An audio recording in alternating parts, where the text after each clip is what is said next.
Well, hello everybody. Here we are in Cornwall Channel Studios at Culdrenwick Farm on Bodmin Moor, and a beautiful morning we've chosen for the Cornwall Chamber of Commerce podcast. Thank you very much to Shane Solomon, the proprietor of Cornwall Channel TV, and laid on the weather as well as these fantastic facilities here at Culdrenwick. And I've got with me today Georgie Upton, who's Managing Director of Wild West PR, and a very close associate of Cornwall Chamber of Commerce. Welcome to you, Georgie. Thank you. Hello. Good morning. And Scott James, who's Managing Associate Partner at Ward Williams Associates, also a very famous surveying company based in Truro, but with offices far afield, really, Scott. So welcome to you as well. Thanks very much for having us, Kim. Absolute pleasure. And it couldn't be more of a pleasure, really, to have both of you here on this amazing morning in these facilities which are state of the art and often not known about by the sort of business community in Cornwall, but particularly this morning to talk to you both about B-CORP status, and particularly the Be Local forum that you've set up in Cornwall, which I think is absolutely right for the direction of travel that Cornwall's business community wants to go in. It sort of meets all those clean and green growth aspirations, I think, that we have. And I'm just really looking forward to a chat with you now about what that really means for your businesses, the excitement you've had, any constraints that it's brought to your business, or probably the opposite, what sort of freedom of thinking it's given you all. So Georgie, from a PR agency, it's Wild West is part of Wildcard, and I believe you're putting the parent company through the journey now. So tell us a little bit from a PR agency's point of view what the major excitements and perhaps challenges were as you went through the process. Okay, so I think in terms of excitement, it began, if I just kind of go back to how it started, because I think that's really important, is the journey started for us in 2019, and we were coming to a new decade. And I knew actually I was in a fortunate position. I was going to be taking over the position of managing director. And going into a new decade, we wanted to do something new. I knew I wanted to bring something new to the business. We'd had a fantastic 10 years, but how do you then know you're going to have another amazing 10 years? And how do you bring your team with you? We've got this awesome group of individuals, which we call our young talent. And we want them to stay with us and stay inspired. And we knew that there's more that could be done. So I think for us, it was a moment to celebrate what you do really well, but actually challenge yourselves as people, as a business community. And that's when I discovered B-Corp. And for me, it was quite groundbreaking. So you had that eureka moment when you came across B-Corp as this thing that I can make a massive difference.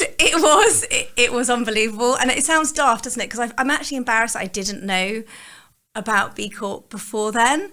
I didn't know that. I didn't know you could have a triple bottom line. So I had grown up 20 years in consumer comms, and I'm very proud of the fact that I've made lots of businesses lots of money through PRing what they do.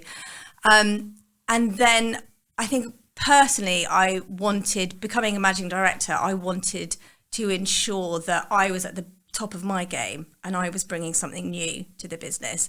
And then discovering that actually you can absolutely put people and planet alongside profit. And that's the beauty of B Corp, because you've got to make money in order to do good stuff. But once you're making money, then you can actually do everything else around it. And then the three things come together beautifully. I think that's beautifully put, because I think so many people who start off with a passion for something forget that you've got to make money, otherwise you ain't going to be here next year to do that good, are you? Yeah. So that is really key. Like that balance. Yeah, that is key. And I think that the more, if you make money, you can create more change. And then with that, if your team are with you as well, because your team, this is a lot about people, and you want your team to be passionate about what your business stands for. And I think in this day and age, it's almost unacceptable just to be making money. I think here in Cornwall, it's expected. You can't just, it's not just about making money. I think we'll come back to that in this discussion quite a bit. I think that, increasingly your colleagues expect you to have more of a purpose than just making money. Your clients increasingly will. And turning to you, Scott, you're Managing Associate Partner of Ward Williams Associates, and I just want to hear a bit more about that. And also you have this role in the public sector, and I just would like to explore a little bit about what procurement is going to look like for the future as people, look at this triple bottom line and other sort of environmental and sustainability issues as to what that's going to mean from companies who are choosing their suppliers, for example. So what was the Ward Williams journey, first of all? For us, it really started probably in 2019 in the summer when there was an event held in Newquay with the cultural sector really leading on that to talk about B-Corp and sustainability and the triple bottom line again. And Andy Snapes, our senior partner, attended that one and kind of had a light bulb moment whereby this seems to really fit with exactly what we're about as a company. We didn't know about it, but it does align, and therefore can it be a route for us in the future? That then progressed throughout the end of 2019, and we worked with Chris Hines, who many listening to this podcast will probably know as a leading sustainability figure in the region and nationally. Yeah, and founded SAS. Absolutely, and above all, a good guy that wants to do great things for Cornwall, for business, for sustainability generally. And in working with Chris and Andy, we started to say, is there an alignment with this with our company? They very quickly realised there was, and went through that initial review process through the B-Corp impact assessment. And it started to say, look, yeah, actually, you are on the right track. You are there scoring above what you need to do to get onto the B-Corp accredited team. And it was about a 6-month process of going through that until we submitted. But the whole approach of looking at things across the true triple bottom line about making profit, as we've just said, being the fundamental starting point. Without that, you can't do the good. But to then structure your view on community, society, growth of your team, training, future careers for young people in Cornwall and beyond, the rest of our company as well. All of those things give you a great framework for growth that does things the right way, and it doesn't take you off on a tangent in doing things the wrong way. And the bit about the triple bottom line, the decision making for a company, is a great aid memoir to say, is that decision we're making doing the right thing across the whole business? And with that as a context, hopefully it can do great things for your business and that make you more money, commercially make more sense. And with Cornwall leading the way in that nationally in the UK, I think that's fantastic. It really is. And that reference to young people there, I mean, they're going to be the generation that really demand this sort of thing, aren't they? So all credit to you for taking the lead and being the first commercial surveying company in the world to B-Corp status, is that right? Yeah, the first chartered surveyors in the world. And that is that's something another big first for our Cornwall, sector. which I think we're all very proud of as well. Yeah, I think it's so right, the direction that you're taking it in.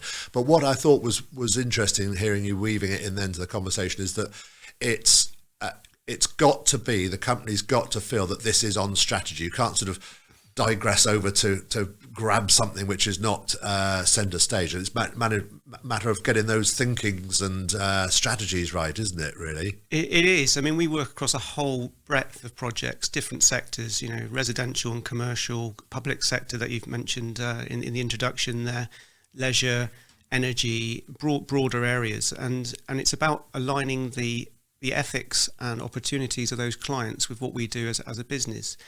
And in some cases, there might be projects which actually you think, does that really fit with what we're about?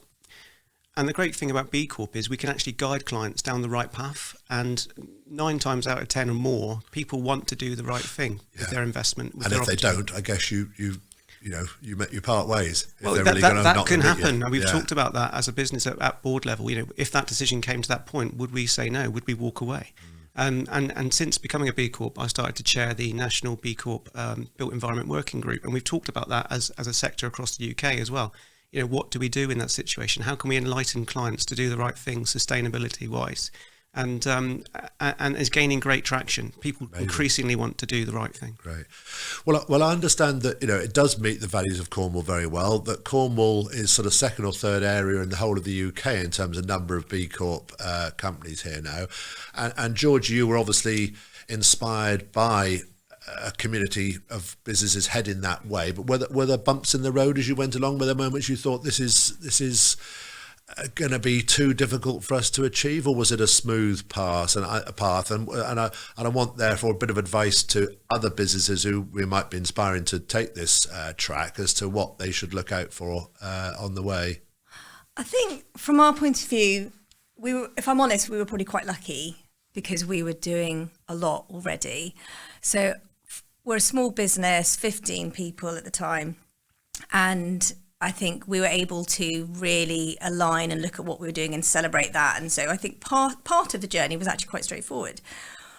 Having said all of that, yes, it does take time and it is challenging, but it should be, because otherwise everyone would be getting it. And I think it's, if anyone's done and investors in people, so it kind of, there are moments that are similar to that. I think, gosh, okay, I've got to look at this policy, I've got to write this up, and okay, we've got to align on this, but it's all for the right reasons. Because if you don't really look at what you're doing already, because that's what it does. So just kind of, you've got something called the BIA, so it's this is assessment tool, and it challenges you to look at the different parts of your business. So your workers, that's what they call it, is basically your team, what you're doing with your customers, or for us it's clients, how you work with the local community, and then suppliers, and of course the environment. And those strands, yes, it's challenging to align your business, but the great thing about B Corp is that it accepts that you're on a journey, so you don't have to be perfect. And we are definitely not perfect. You know, the pass rate is 80, so that you get scored per area. And I know Scott will tell you their amazing score in a minute, but you know, we got through, I think, 87. So you know, we just got over the line, but there's a long way to go. So I think it is achievable. We did it, but you do need to be dedicated and focused and want to do it. You've got to have a full commitment to do it. Of the board and the team, presumably, yeah. Yeah, and I think it was something that I was very passionate about. So I was driving it, but what I needed, and my two founders, Kate and Simon, were absolutely behind it. They were like, yes, we can see this is going to be a brilliant thing to be part of. They wanted it for the future proofing of the business as well. So you need everyone behind it. And then the second thing we did was bring the team on board. So once we decided we wanted to move forward with it, again, because it's more than just a couple of people ticking boxes, it is everybody has to be behind it. And so we ran a whole workshop for a day, and the team were there helping shape how we wanted to move the business forward. So well, your question earlier about how does it align on the strategy of the business, it is absolutely integral to it, but only in a good way, because it helps you think about how you want to be, like what kind of people do you want to be, and who do you want to work with, and what do you want to leave behind. Very, very interesting point. Very good point. Yeah. And Scott, from a slightly larger business, then, were there sort of difficulties in changing the, articles of association of the business? Were there things like that which delayed you? And is there a time scale over which you've got to go on this journey?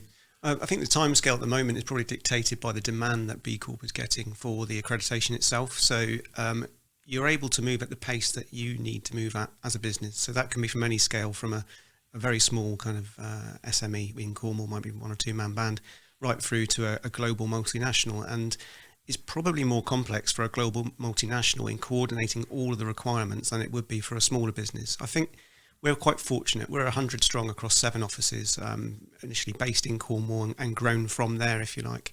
And we're probably the optimum size of having kind of a marketing team, of having administrative support and finance. Those kind of key attributes are really important in pulling together the data that you need as part of the accreditation process.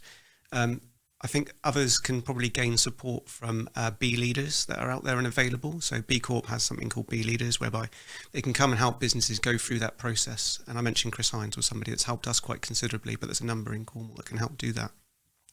So I think, it's horses for courses. You can move at the pace that you're able to. So as an example, we started to look at it in detail with our initial business impact assessment in November 2019. Pressed the button, I think it was the first day back in 2020, and all of our information, our HR data, which they asked for and so on, was submitted. And we started to get the full appraisal with the B Corp team from March last year, which is interesting timing if you remember March last year. The world went a bit crazy. Everything kind of went completely different from everybody. Everybody was working from home, but the process carried on, and we actually, over a 3-month window from March to June, gained that accreditation, which was a really thorough process in working with the B Corp team to assess our overall submission. And what I would say is they're not there to interrogate you. This isn't the Spanish Inquisition. The lights aren't shone directly into your eyes with questions being asked. It's much more about teasing out from you as a business what you're already doing. And I think that's the surprising thing for us. Georgie mentioned about our score. We were really proud and surprised to score 135.5. Don't know where the 0.5 came from. Very important, clearly. But we were the 5th highest scoring business at that point in the UK ever. And I expect more have come in now since, because it's moved from 360 businesses that were accredited at that time to about 500 now. So it's been a busy year for B-Corp. But yeah, it's been a great full overall, they call it like a 360 review, I suppose you could if you wanted to, of your business, where you're at. And like Georgie said, most importantly, what you're not perhaps doing that you can learn from others in the B-Corp community. And that's a common theme that a lot of businesses that have been through the process will say, is that, we've been talking to somebody else in our sector. Ordinarily, they should be competitors, they'd be keeping things to themselves. But no, you share that knowledge, you share that best practice, and you grow together. And that's a really important thing. And I think the B-Cornwall local group can be a great example of how that can work in the future as well.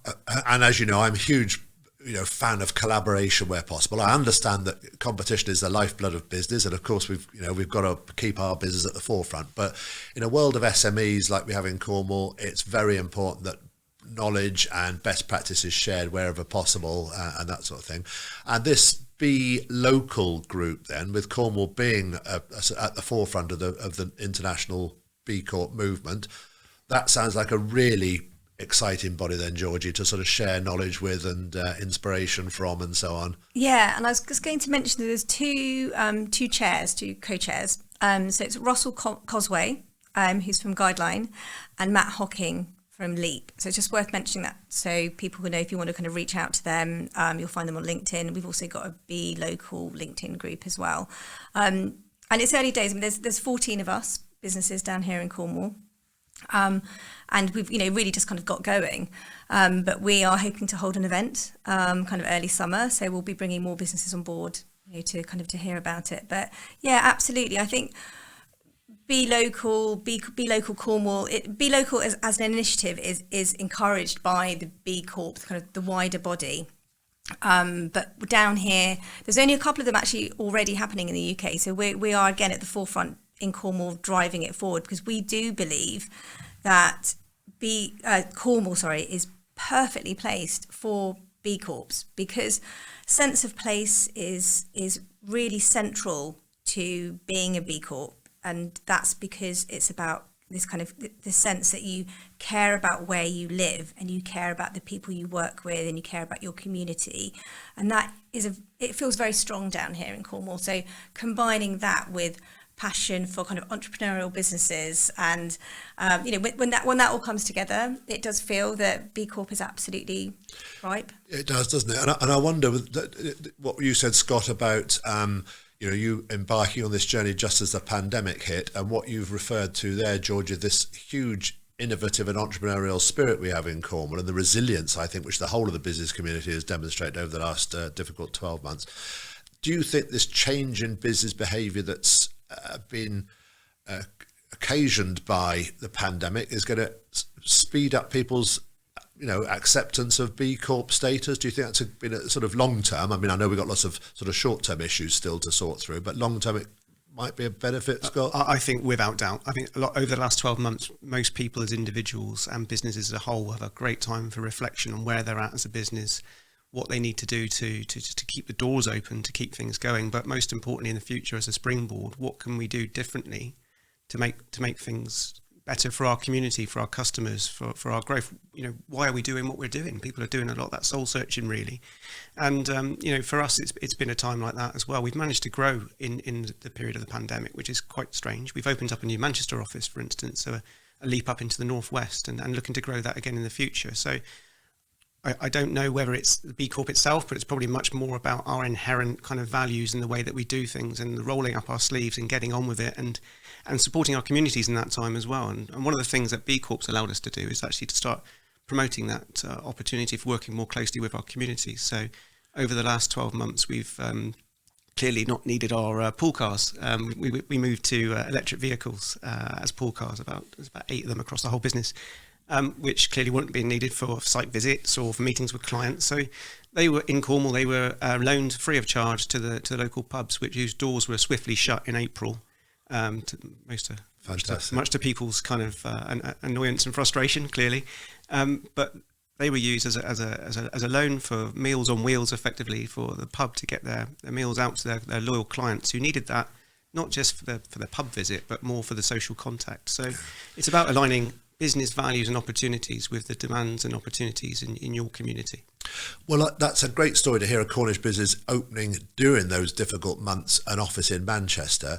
And I think it will be interesting as B-Corp and B Local in Cornwall matures to hear specific commercial benefits which have come from it. And I'd just like to sort of close with both of you. Georgie, has your moment when you assess this as being the way ahead in 2019, has that led strategic thinking, or was the strategic thinking there and B-Corp is a key part of that, and what the commercial benefits might be to people embarking on this journey? Is it clear yet? Are there stats from B-Corp around the commercial benefits, or perhaps I'm centering on the wrong thing there? Perhaps it is the people benefits or the planet benefits that are most easily identifiable.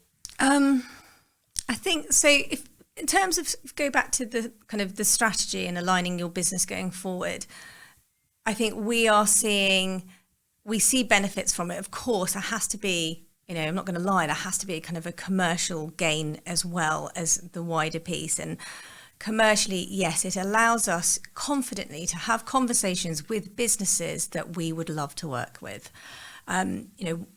One of the reasons why I wanted to become B-Corp, because there are incredible businesses out there that I love that are B-Corps. So, obviously Finisterre locally, but Ella's Kitchen, for example, Innocent Smoothies. We're a food and drink PR business as well as leisure and lifestyle, and there are all these incredible food businesses. I think, well, I'd love a bit of that. So yes, it allows us to open the door, and it also means that, again, strategically, we know it's the future. It's the future of business to be more than just profit. So because we've been on the journey, or we're on the journey again with Wildcard, our London base, coming online with us, it means that we understand what these other businesses are going through, so we can talk confidently about it. So that's one reason. In terms of can I kind of, definitely say yes, it's helped grow the business. I think what I can say, it goes back to having those conversations. So we, really proud that a year ago we started working with Yo Valley yogurt, and actually part of those conversations, Yo Valley is all about regenerative farming. It is their practice is all about the environment, supporting sustainable practice. And so again, it means from our point of view, we understand that and we are part of it and committed to it. So I do think it helps if you can align your beliefs with the businesses that you want to work with. And then that's the why, isn't it? Why are you doing it? And your equal passion to do it. So it links back to that desire. Beautifully put. And Scott, from what you said earlier, your feelings, your corporate feelings must be the same. It gives you a guidance to work with the sort of clients that you want to actually influence their behaviours perhaps on occasions, and give the business a very clear direction of travel. Would that be right? Yeah, without a doubt. And I think one of the exciting things for Cornwall and for the world this year is the G7, and the whole thing is about resilience, post-pandemic, and the phrase building back better. And I think if anything could summarise what we want to do as a business is to help clients and communities build back better, literally, in the construction sector that we work within. So I think, over the next few years, our strategic direction as a business will start to closely align with some of those core goals. And tangible examples can be things like B-Corp supporting the net zero 2030 target. So as a business this summer, we're going to be partnering with the University of Exeter to get masters, internships, student placements to come in to pull together a net zero action plan, working with our team very closely to work towards that. And I think a lot of businesses in Cornwall and beyond can make that step, which is a great outcome. And then commercially as a business, we're also then looking to broaden our horizons in terms of diversifying and offering a solar canopy and electric vehicle charge point product. So it's actually adding value into the built environment, putting sustainability, construction and future opportunities to the fore, which could be something that Cornwall itself starts to then grow and actually have some kind of export and economic growth off the back of that. So we want to take our clients in that direction completely, whilst doing the great things that we've done for over 40 years. And I think that alongside, the other things we all want Cornwall to become famous for again are, renewable energy and agri-tech and so on. They all sit as part of this sort of clean and green growth strategy, don't they? So, Georgie, you're talking about future-proofing the business, and this feels like something which is a really forward-looking area. The triple bottom line, I think it's going to more and more appeal to young people in business. And are you sometimes feeling that the push for B-Corp status comes from perhaps lower down the organisation, the younger people working in a company who bring it to the attention of the board? Yeah, it's interesting you ask that. What we hear quite a lot is a desire to create change within, this is especially within kind of big organisations, a desire kind of often mid-level to create change, but they're not quite sure how to go about it. Often because you might be in a workplace where you have strict hierarchy, where you've perhaps got a very challenging board, where it's all about shareholders, all about making money. And although, my role, our business, I don't have the answers to all of that. But what I would say is that we're here to start the dialogue, to have the conversations and to help open the doors so people at senior level can see it is possible to do more than just make profit for your business. And of course, big businesses, we totally understand it is about making money. But actually what research has shown is that if you look beyond just your immediate shareholders, your business will make more money because the green economy is so ripe, is so strong, and people do you want to align yourself with businesses that are doing good. You want to buy from businesses that have got a really strong ethical stance, and it is there for the taking. But yeah, definitely to your question, I think there is a desire for businesses to create change, but I think there is still a lack of understanding about how to get there, especially from a kind of a shareholder's point of view. And interesting, Scott, from a business with 7 different offices, I mean, that ability not just to win new clients of like mind, but to attract new colleagues is presumably very important across the group. I would say that's probably one of the top 2 or 3 objectives of B-Corp for us. It's about getting the next generation of talent into our sector. And if they look around coming out as a graduate, perhaps as a surveyor or a project manager, and they start to look around at who could they come and work for that aligns with their values as people, then that B-Corp accreditation and the positioning, and we've positioned it as people, places and planet as what we're all about, that should really start to be an advantage for us in the marketplace. And hopefully we can grow that over time, and that will become more of a factor in the B-Corp benefits to Ward Williams. That's been absolutely fascinating to hear your journey, and I hope being an inspiration to businesses in Cornwall listening to the podcast. Thank you, Georgie Upton, Managing Director of Wild West PR, and Scott James, Managing Associate Partner of Ward Williams Associate in Truro. I'm Kim Conchie, the Chief Executive of Cornwall Chamber of Commerce. Thanks once again to Shane Solomon at Cornwall Channel TV for providing these wonderful facilities. And that's been a really inspirational chat, both of you. Thanks very much. Thank you. Thank you very much. Thank you also to everybody listening to this podcast from the Cornwall Chamber of Commerce, Cornwall's leading business and representative group. Very much ourselves forward-looking and forward-thinking, and such an exciting time for Cornwall as we emerge, hopefully stronger and better from this pandemic. So we look forward to working with all of you in the future.